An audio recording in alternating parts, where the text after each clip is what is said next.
gracious and the most merciful. My name is Saim Shahzad and I am here to teach you biology class first year. Students, हम लोग chapter number 3 discuss कर रहे थे. हमने 4 lectures इसमें पढ़े हैं और उसके अंदर हमने इसकी सारी चैप्टर नंबर 3 की डिटेल्स को डिस्कस किया है. आज हमारा लास्ट टॉपिक है चैप्टर नंबर 3 एंजाइम्स का, जिसका नाम है इनहिबिटर्स.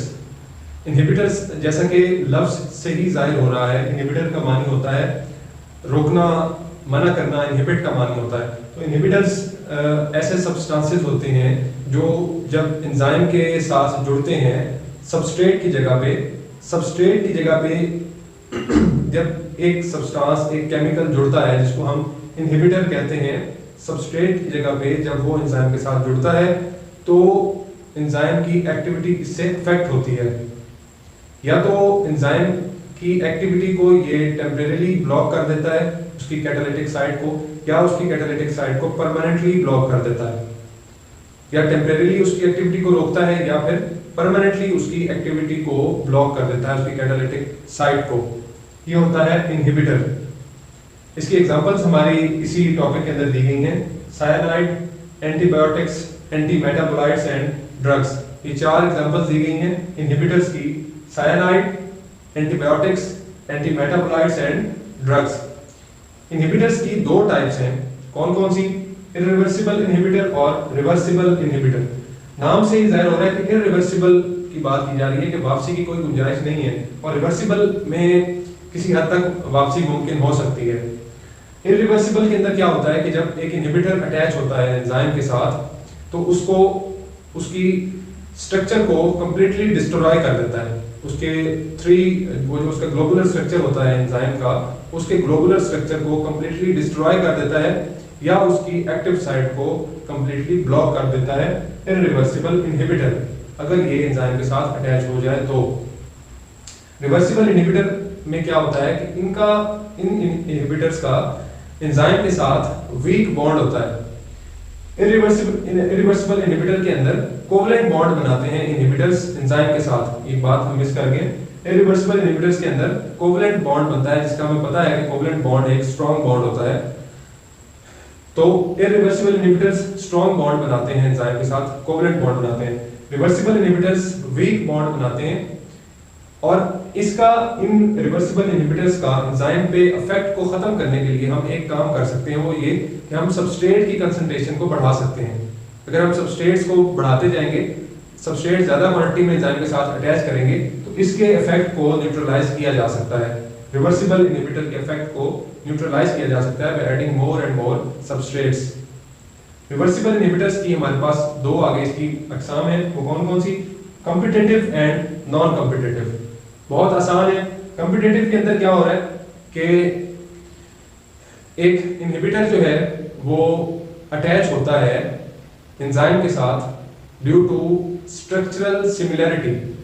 उसका स्ट्रक्चर मिलता है सबस्ट्रेट के साथ, इस वजह से एंजाइम की बाइंडिंग साइट उसको अपने साथ अटैच कर लेती है. सिंपल सी बात है कि एंजाइम एक इनहिबिटर को अपने साथ स्ट्रक्चरल सिमिलैरिटी की वजह से अटैच कर लेता है. वो ये समझता है कि एक सबस्ट्रेट है, सबस्ट्रेट के साथ इनहिबिटर की स्ट्रक्चर सिमिलैरिटी की वजह से एंजाइम उसको अपनी कैटालिटिक रीजन में, अपनी बाइंडिंग रीजन में उसको बाइंड कर लेता है, उसके साथ बॉन्ड बना लेता है. लेकिन इस इनहिबिटर के एंजाइम के साथ अटैच होने के बावजूद हमारे पास प्रोडक्ट नहीं बनता, क्योंकि जाहिर है वो एक इनहिबिटर है, उसके अटैच होने से प्रोडक्ट तो नहीं बनना, वो सबस्ट्रेट तो है नहीं. तो ये इसमें जिक्र किया गया कॉम्पिटिटिव इनहिबिटर्स के अंदर. नॉन कॉम्पिटिटिव इनहिबिटर्स ये दूसरी टाइप है. इसमें क्या होता है कि इनहिबिटर्स अटैच होते हैं एंजाइम के साथ, कैटालिटिक रीजन में अटैच नहीं होते बल्कि किसी और एंजाइम की पोजीशन पे अटैच हो जाते हैं. एंजाइम के किसी और हिस्से में उसके साथ अटैच हो जाते हैं, उसकी शेप को अल्टर कर देते हैं, उसकी एंजाइम की ओरिजिनल शेप को चेंज कर देते हैं. इस शेप चेंज होने से अगर हम ओरिजिनल सबस्ट्रेट को भी एंजाइम के साथ लगा दें तो एंजाइम उसको प्रोडक्ट में कन्वर्ट नहीं करेगा, क्योंकि एंजाइम की शेप तब्दील हो चुकी होगी. अब अगर ओरिजिनल भी आपके कैटालिटिक रीजन में हम सबस्ट्रेट फिट कर दें तो प्रोडक्ट नहीं बनेगा, क्योंकि जो एक इनहिबिटर अटैच हुआ है जिसको हम नॉन कॉम्पिटिटिव इनहिबिटर कह रहे हैं, उसने एंजाइम की शेप को ही अल्टर कर दिया है. एग्जांपल हमारी बुक में ये दी गई है, उन्होंने डायग्राम बना के बकायदा बताया कि एक एग्जांपल दी है, इसको आप समझें. सक्सेनिक एसिड को उन्होंने रिएक्ट करवाया है एंजाइम के साथ और उन्होंने बताया है कि सक्सेनिक एसिड प्रोडक्ट में कन्वर्ट हुआ है फ्यूमेरिक एसिड में एंजाइम के साथ रिएक्शन करने के बाद। सक्सिनिक एसिड का एंजाइम के साथ रिएक्शन हुआ, हमारे पास प्रोडक्ट आ गया फ्यूमेरिक एसिड, और एंजाइम की जो कैटालिटिक रीजन है वो खाली हो गई, ये हाइड्रोजन आयंस बाहर निकल गए और फ्यूमेरिक एसिड हमारे पास एक प्रोडक्ट आ गया। एंजाइम की हालत उसी की उसी तरह रही, वो चेंज नहीं हुई और हमारे पास एंजाइम वैसे ही अनअल्टर्ड रिएक्शन के बाद वापस हमें मिल गया। नेक्स्ट एग्जांपल उन्होंने हमें ये बताई कि इनहिबिटर्स अगर अटैच हो जाए एंजाइम के साथ तो फिर क्या होता है। इनहिबिटर्स ये देख रहे हैं आप, इनहिबिटर अगर अटैच हुआ है मेलोनिक एसिड, ये इनहिबिटर होता है मेलोनिक एसिड, जबकि सक्सिनिक एसिड सबस्ट्रेट है। मेलोनिक एसिड जब अटैच हुआ है तो वो अटैच होने के बाद बस वहीं रह गया, उसने ब्लॉक कर दी है एंजाइम की एक्टिव साइट। अब कोई और सबस्ट्रेट वहां पे आके अटैच नहीं हो सकता क्योंकि जगह ब्लॉक हो चुकी है एंजाइम की, वहां पे सक्सिनिक मेलोनिक एसिड आके अटैच हो गया और ये देखिए नो रिएक्शन, एंजाइम ब्लॉक। अब वो ना किसी के साथ रिएक्शन कर सकता है और एंजाइम ब्लॉक हो गया है इस इनहिबिटर के साथ अटैच होने की वजह से। तो ये था हमारा टॉपिक एंजाइम्स से रिलेटेड इनहिबिटर्स का।